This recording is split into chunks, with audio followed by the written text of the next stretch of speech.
right, guys, let's jump into another deep dive. You guys wanted us to unpack this whole thing with covert contracts in marriage. Yeah. And, you know, how that ties into the red pill and all that stuff. Yeah. And we thought, you know what, better way to do that than to take a look at this book, Beyond Feminism, Restoring Balance in Institutions, by Conrad Reicher. Oh, yeah. This is going to be a good one. So, I'm excited for this one. yeah, me too. This book is pretty intense. It is. Yeah. It covers a lot of ground. Yeah, it's going to give us a lot to talk about in this deep dive. So Riker, he really goes deep into, like, the history of feminism. Yeah, he lays it all out. Yeah. Like from the very beginning with, like, you know, first wave feminism and like the suffragettes and all that. And, you know, he goes through all the waves and like he even talks about like intersectionality and all that stuff. Yeah, he doesn't pull any punches. He kind of goes there. He goes there. Which I appreciate. Yeah.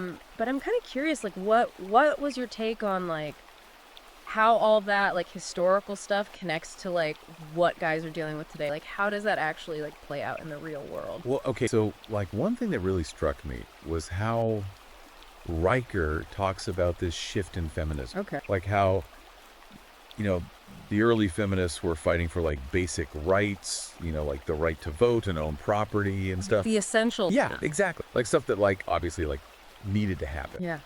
But he's saying that like over time, the movement's focus kind of changed. Yeah. And like, especially with the rise of like academic feminism. Yeah. You know, that's when things started to get a little more. A little more theoretical. Yeah. Like a little more Heady. And like, he argues that they started seeing like every societal structure through this lens of like power and balance. Yeah. And like men were always cast as like the oppressor. Always the bad guy. Yeah, pretty much. Right. Like, and you know, that's something that I've definitely seen like on the subreddit a lot. Like this idea that all men are like inherently privileged just because they're men. Right, and that's the end of the story. Yeah. And it's like, That there's no nuance there. no, it's just like, Men are born on third base. yeah. And they just like automatically have all these advantages. And it's like, even, I don't know if that's always the case. I don't know either. It seems a little Poorly simplistic. Yeah, and Riker kind of argues that too. Yeah. He says that even though the intentions might be good, this kind of like generalization can actually be really harmful. Oh, yeah. Because it like ignores the nuance of individual situations. Exactly. And like he points to some pretty controversial topics as example, like the wage gap debate. Oh, boy. And the whole idea of toxic masculinity. Those are always... Like those are like hot button issues. Yeah. And he uses them to show how this oversimplification, you know, like this lack of nuance can really kind of backfire. Yeah. It can create more problems than it solves sometimes. For sure. And speaking of creating problems, this marriage plantation thing. Ooh. Yeah. That's a loaded term. Yeah, it is. What's his deal with that? What's he talking about there? So basically, he's using that term to describe what he sees as like this system where men are basically getting the short end of the stick in marriage. Okay. And he thinks it's because of all this stuff that's like been influenced by feminist ideology, like laws, social expectations, the whole 9 yards. So he's saying like even though, you know, we've made all this progress with equality and all that, he's saying that there are still these like underlying structures that are kind of working against men, That's his argument. especially in marriage. Especially in marriage. Interesting. And he's not just talking about like, you know, feeling emasculated or He's whatever. talking about real tangible consequences. Like what? Like financial ruin, for example. Oh. He specifically calls out no-fault divorce laws Oh. as like a prime example of how this stuff plays out. Okay, I can see where he's going with that. I know a lot of guys who feel like those laws basically give women all the power in a divorce. Yeah, and he would agree with that. Like they could just initiate a divorce without having to prove any fault. Right. And the guy's left holding the bag. Pretty much. Wow. Okay, so that's a pretty bleak outlook on marriage. It's not all sunshine and roses in Riker's world. No, not really. yeah. But I mean, does he have any solution? Or is it just like avoid marriage at all costs? Well, he definitely critiques the traditional setup, but he does offer up some alternatives. Okay, I'm listening. He talks about things like cohabitation agreements where couples like really spell out their financial responsibilities and like what happens to their assets if they split up. Oh, so it's like a prenup, but for people who aren't getting married? Exactly. It's all about creating more transparency from the get-go. Okay, I can see how that could be helpful. He also even brings up polyamorous relationship. Whoa, okay, now we're getting into some uncharted territory. A little bit, yeah. But his point is that like the traditional monogamous setup might not work for everyone. And that's okay. Yeah, exactly. He's just encouraging people to think outside the box and find what works best for them. I like that. So it's not about demonizing marriage entirely. No, it's about being more conscious of the power dynamics that are at play. And finding ways to create more balance. That's the key. Okay. Cool. So we've talked about marriage. Now let's talk about kids. Oh boy. This is where it gets really interesting. I know Riker has some pretty strong opinions about how boys are being raised these days. He does. He thinks the education system is failing boys in a major way. Okay, I'm ready to hear all about it. Buckle up. So yeah, Riker's whole thing is that there's been this like feminization of education. Okay. And he thinks it's actually putting boys at a disadvantage. Okay, I mean, that's a pretty bold statement, I gotta say. Yeah. What exactly does he mean by, like, feminization, though? Well, it's not that he like thinks women shouldn't be teachers or anything. It's more about the fact that like the vast majority of teachers, especially in public schools, are women. Oh, I see. Like he throws out this stat that something like 76% of teachers in the US are women. Wow, that's a lot. Yeah, and his argument is that like because of that, like the whole teaching style, whole school environment, it just might not be the best fit for how boys learn. Okay, I mean, I can see where he's coming from with that. Boys and girls are different, Yeah. They learn differently, interact with the world differently. Exact. And like boys tend to be more physically active, Oh, yeah. more impulsive. Huh? They kind of thrive in environments that are more competitive, Yeah. more hands-on. Yeah, like they need to move around. Yeah, they need to like, Energy out. exact. And he's saying that like the way schools are now with all the emphasis on like emotional intelligence Yeah. and collaborative learning and all that stuff, it's like it's not bad, Yeah. but it might not play to boys' strengths. Right. Like it's not really tapping into like how they naturally learn. It's accident. And he also talks about those zero tolerance policies, right? Oh, yeah. Like how those can actually end up backfiring with boys. Big time. Because boys are just like, More rambunctious. yeah, more likely to roughhouse and like test boundaries. Yeah. And it's like you're trying to punish them for just being boys. Exactly. And it's not just about behavior. Yeah. Like he also looks at the curriculum itself and he's like, are we even teaching boys the stuff that they're actually interested in? Yeah, he thinks a lot of the stuff that used to appeal to boys has been kind of pushed aside. Like what?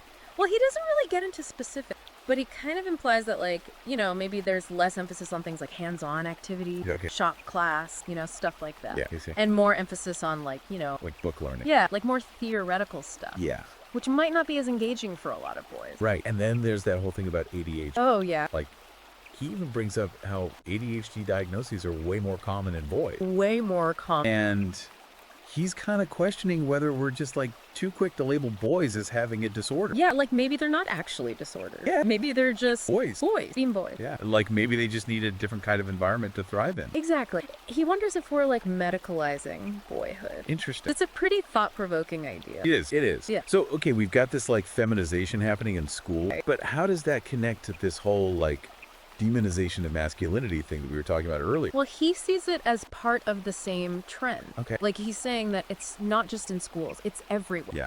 Like all these traditional masculine traits, they're being scrutinized, they're being labeled as toxic. Right. Like it's almost like guys can't win. Yeah. Like they're told to be strong, but not too aggressive. Right. Be sensitive, Yeah. express your emotion, but don't be weak. Right. Don't be a wimp. It's like, what are they supposed to do? It's a tough line to walk. It really is. And Riker calls it a double bind. Okay. Like men are constantly getting mixed messages about what it means to be a man. Yeah. And he uses that Gillette ad campaign as an example, right? Oh, yeah. The one that tried to tackle toxic masculinity. Yeah, but it ended up causing a ton of backlash. Big time. And he's like, that's exactly what I'm talking about. Like it was trying to do a good thing. Yeah. But it just came across as like, attacking all men. yeah. And he's saying that kind of messaging just alienates men. Yeah, it makes them feel like they're the enemy. Right. And he's worried that this whole like demonization of masculinity is actually having some serious consequences for men's mental health. Oh, absolutely. He points to some pretty alarming stats. Like what? Like men having much shorter lifespans than women. Really? Yeah, and they're way more likely to die by suicide. Wow, I didn't know that. Yeah.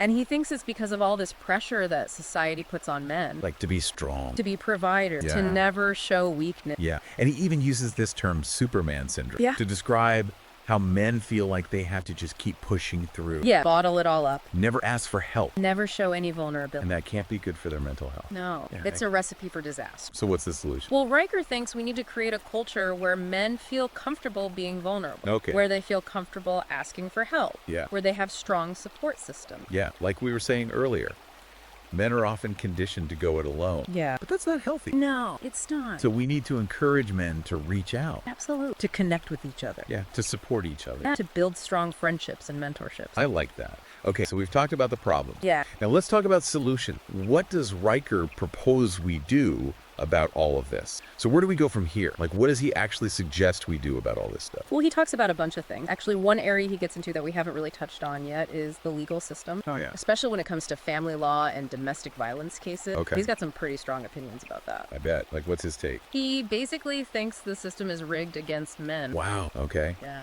Does he have anything to back that up, or is it just like a hunch? Oh, no, he's got plenty of evidence. He throws out a lot of statistics and anecdotes that suggest that men are basically assumed guilty until proven innocent. Yikes. Especially in divorce cases. Yeah, divorce, custody, disputes, allegations of domestic violence, you name it. Yeah. I've heard some pretty crazy stories on the subreddit about guys getting totally screwed over in those situations. Oh, yeah, it happens all the time. And he even brings up this concept of paternity fraud. Oh, yeah. That's a tough one. Yeah, where a guy is forced to pay child support for a kid that isn't even his biological. That's messed up. It is. And he sees it as a major injustice. Yeah, I can see why. And he's also really critical of how domestic violence cases are handled. Okay. He says that men are often denied due process, and they face really harsh penalties, even in situations where they might have been acting in self-defense. Wow. So it's like he's saying that the legal system kind of reinforces that whole marriage plantation. Like, it's just another way that men are getting trapped. Yeah, and he's not a fan of no-fault divorce laws either. No, not at all. He thinks they've made it way too easy for women to initiate divorce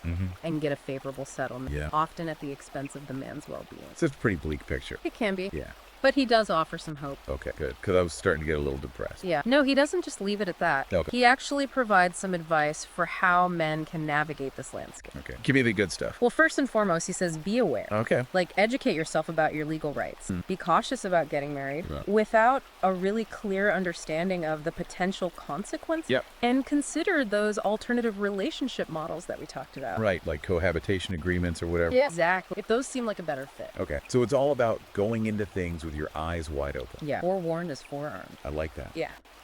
But it's not just about being defensive either. Yeah. He also wants men to be proactive. Absolutely. Get involved in politics. Yeah. Advocate for policy changes.